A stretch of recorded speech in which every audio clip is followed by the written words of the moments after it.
talking about calm in Dhaka, and that people, so that in Yes. other parts of the country, there are very disturbing reports about people being killed and lynched and hung on trees, and the Hindu minority community being attacked and their homes Right. being vandalized.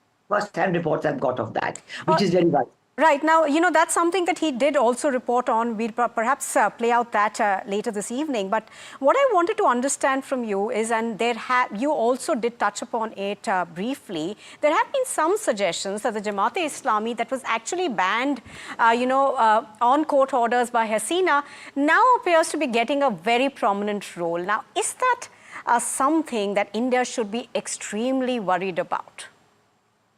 Of course, the forces of radicalization that the Jamaat-e-Islami has represented is a matter for worry for India. And we have to remember that in 1971, when the Liberation War took place, the students played a very important role together with the Awami League in ensuring liberation took place. And B, it was the Jamaat-e-Islami who was opposing the liberation of Bangladesh, and who was on the side of Pakistan. And they're people, these are the people who created various groups of Razakar. They got together groups who were, opposing the liberation war and acting on behest of Pakistan. So certainly that after 52 years or 53 years, that this group should then come back.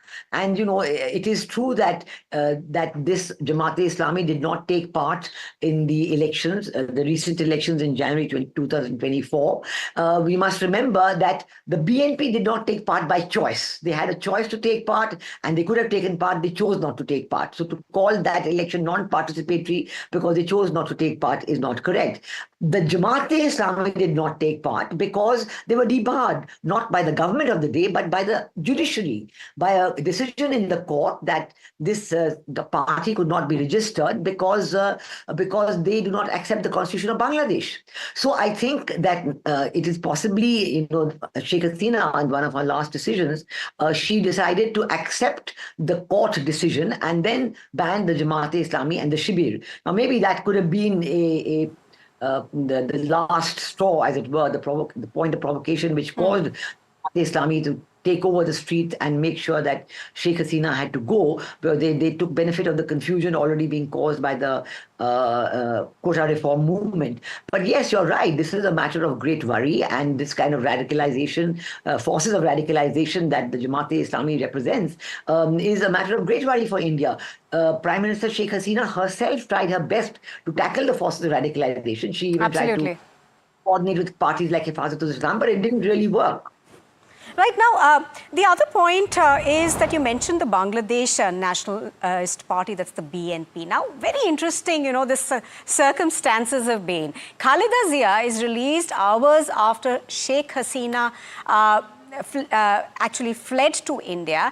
Now, how do you see the Bangladesh National Party in this deadly cocktail? And I call it a deadly cocktail because you have these student protesters, add to that the Jamaat-e-Islami, the army, another political party, uncertainty, and you yourself were mentioning earlier that, there's, in the past there has been the US trying to prop up Mohammed Yusuf. So how do you see all of this together now? Yes, it is. It is a very dangerous cocktail, if you want to use that word. It's a very dangerous mix. The BNP, I think, when I was there in 2003, 2006 as High Commissioner, the BNP was ruling the government. They were in power. Begum Khaleda Zia was the Prime Minister. But Jamaat-e-Islami was a very active part of their coalition. The Jamaat-e-Islami senior members were in the government and they held ministerial posts, very important ministerial posts. Now, certainly this time that the Jamaat-e-Islami wants to take a dominating role, it's very clear that they want to be the leaders of this movement and they want to be the leaders of the government that's formed. And I think this delay in appointment of Dr. Mohammed Yunus as the head of the interim government is because the Jamaat-e-Islami wants their person to be the head of the Islamic movement and of the interim government, and not Dr. Mohammed Yunus. But the point is that I don't think the Jamaat-e-Islami wants to give the BNP too much of a prominence in this government formation. Yes, there's a decision to release former Prime Minister Begum Khalida Zia, but she's already been only under house arrest, as you mentioned, and that's a small decision. But the big decision, which is that her son, Tariq Rahman, who has been in exile for 15 years now, and he's been sentenced in absentia with very serious sentences for his role in the Chittagong Arms Hall and many other instances. He's living in London for the last 15 years and he wants to come back. But there's no decision on that yet. I believe it was discussed, I heard from Dhaka, but there's no decision on that yet. Now, that will be, if he wants to come back, he will want to take over. So there is a clash even within the forces that are left in Bangladesh, which is the BNP, the Jamaat-e-Islami, and the pro-Western forces represented by Dr. Muhammad Yunus. So how this will pan out, we will wait and see, because they have to first announce the composition of the interim government. We have to have the participation of all the people there to see. There are many, but it is a very dangerous situation, and India is watching it very carefully. We're worried about spillovers on the Indian side. We've declared a curfew along the 4,000-kilometer border to years. So we're doing all that, but we are watching very carefully how the situation pans out. Absolutely. Veena Sikri, appreciate you joining us on the broadcast and cutting the clutter for us and explaining to us what this could mean for us. Thank you. Now, we slip into a very short break, but on the other side of the big story, we will be discussing on how Bangladesh crisis may impact trade. Stay with us.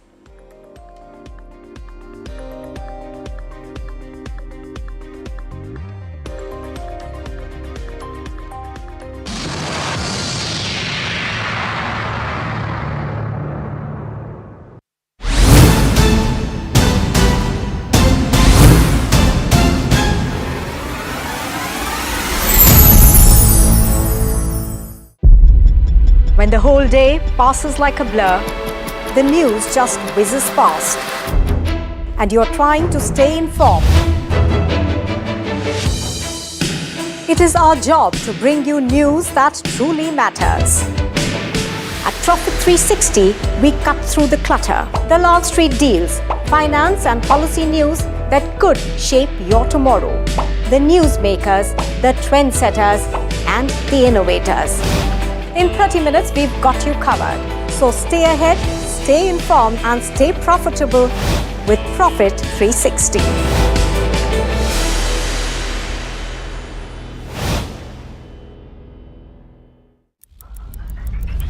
Headlines you start your day with. What matters worldwide is now in the palm of your hands. Get ready to seize the day and maximize your financial potential. Stay ahead of the curve with all you need to know on NDTV Profit.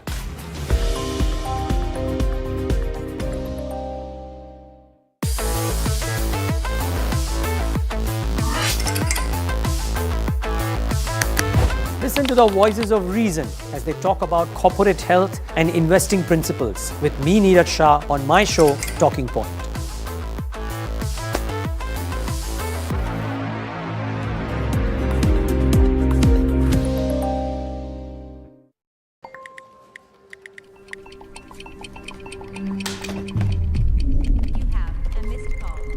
Let's be real, guys. There are many financial experts out there. Which stocks to target? What's good for long term? When to buy? When to sell? How do you stay ahead of all the financial noise to achieve your dreams? You can accomplish all your financial dreams. Let us worry about giving you the right investing insights on the Portfolio Manager.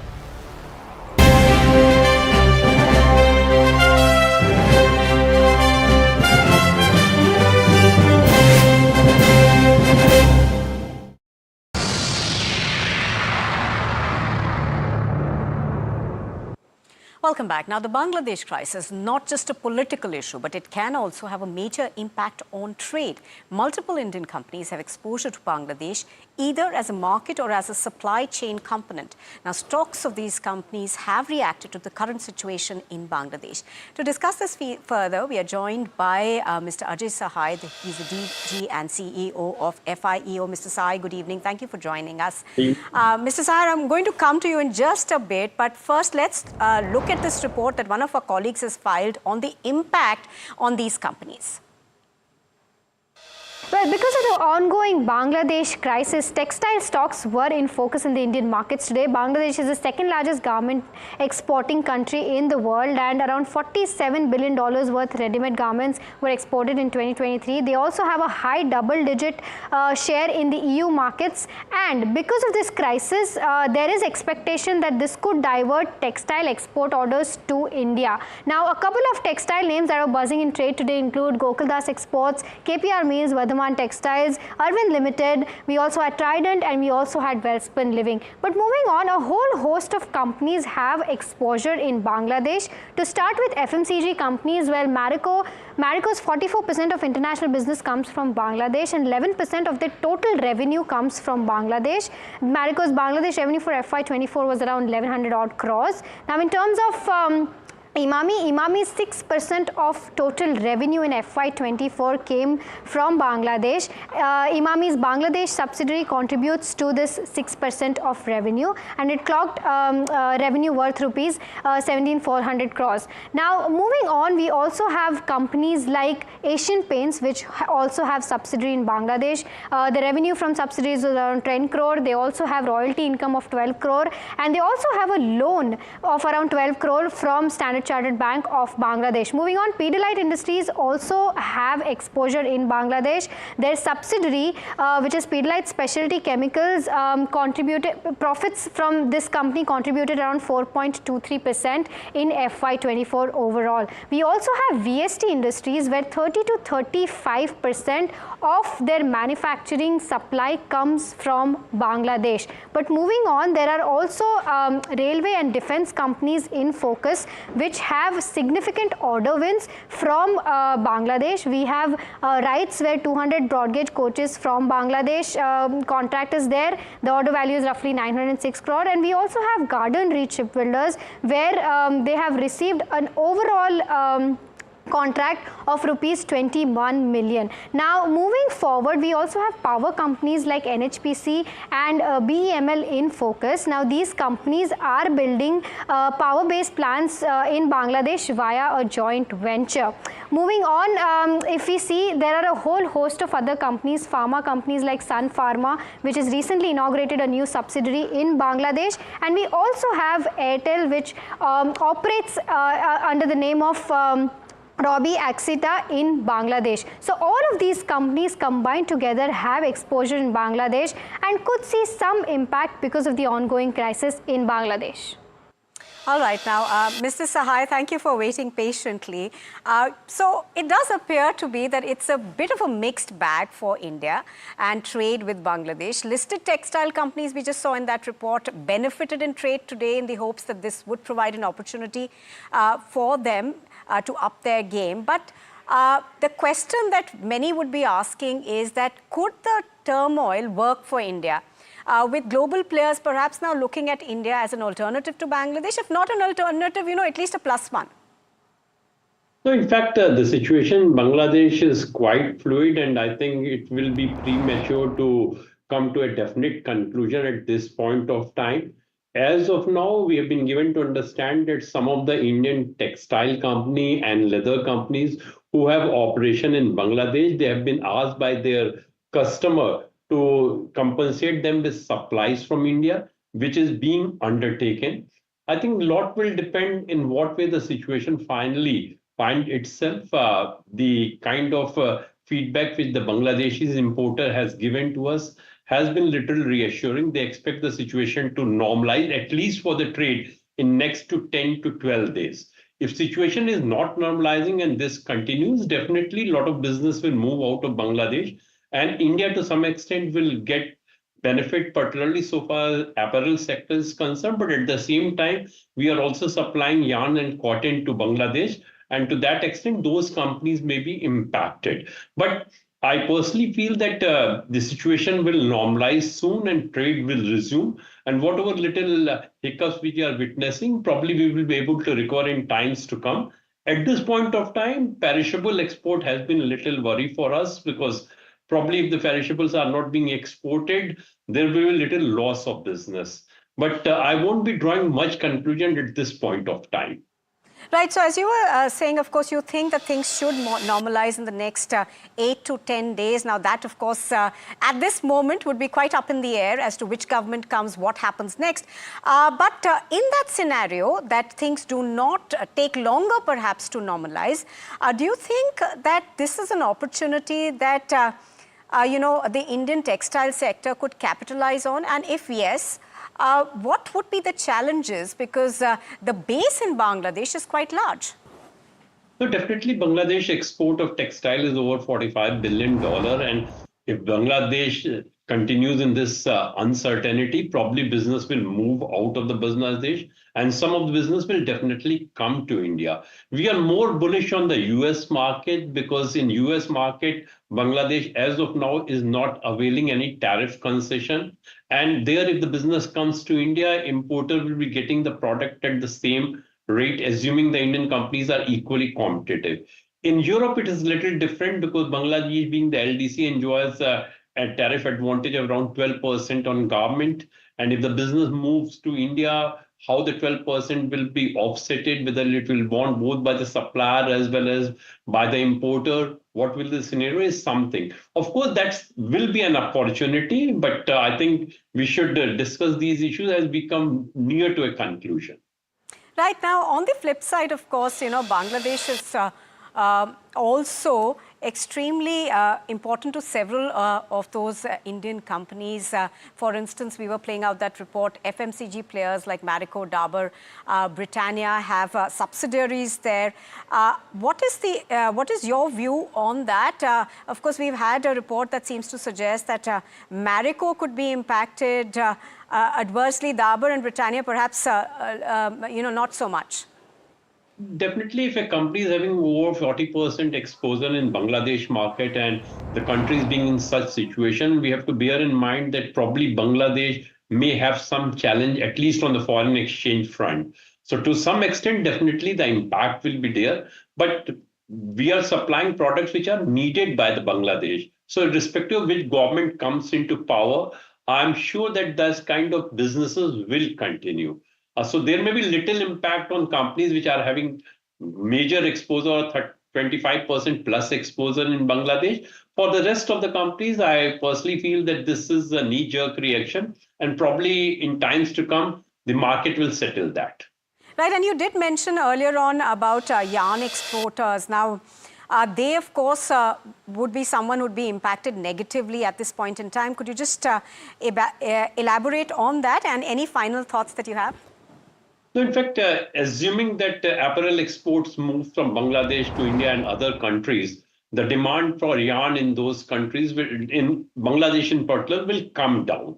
Whether Indian supplier of yarn will be supplying it domestically to Indian exporters who are getting businesses, whether they will supply to the third countries where the garment business is going, is an issue. So definitely if the countries go slow on exports and in apparel business moves to India, probably the intermediate and raw materials supplier for apparel sector may feel the hit for some time, and then they can diversify the source to get the business in some other countries.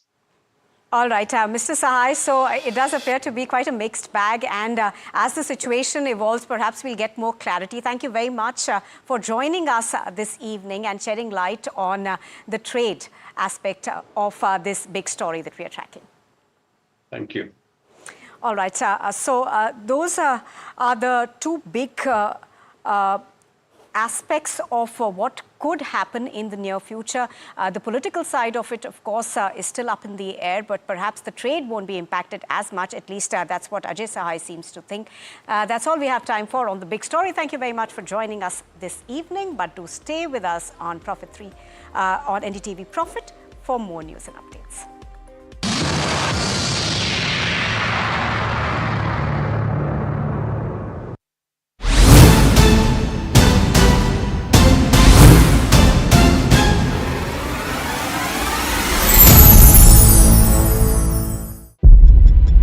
When the whole day passes like a blur, the news just whizzes past, and you're trying to stay informed. It is our job to bring you news that truly matters. At Profit 360, we cut through the clutter, the Wall Street deals, finance and policy news that could shape your tomorrow, the newsmakers, the trendsetters, and the innovators. In 30 minutes, we've got you covered. So stay ahead, stay informed, and stay profitable with Profit 360.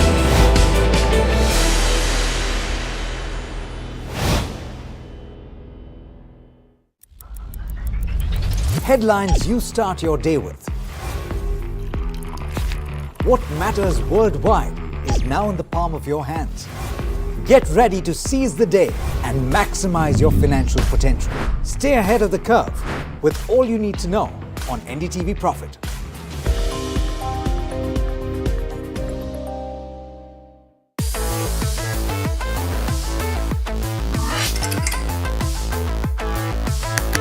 Listen to the voices of reason as they talk about corporate health and investing principles with me, Neeraj Shah, on my show, Talking Point.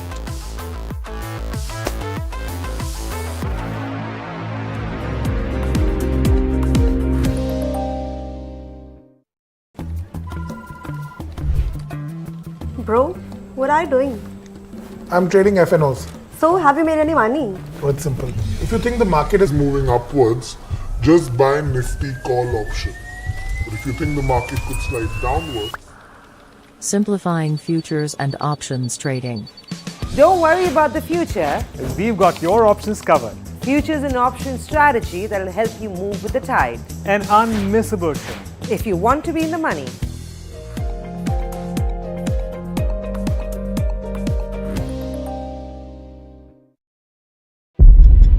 When the whole day passes like a blur, the news just whizzes past, and you're trying to stay informed. It is our job to bring you news that truly matters. At Profit 360, we cut through the clutter, the Wall Street deals, finance and policy news that could shape your tomorrow, the newsmakers, the trendsetters, and the innovators. In 30 minutes, we've got you covered. So stay ahead, stay informed, and stay profitable with Profit 360.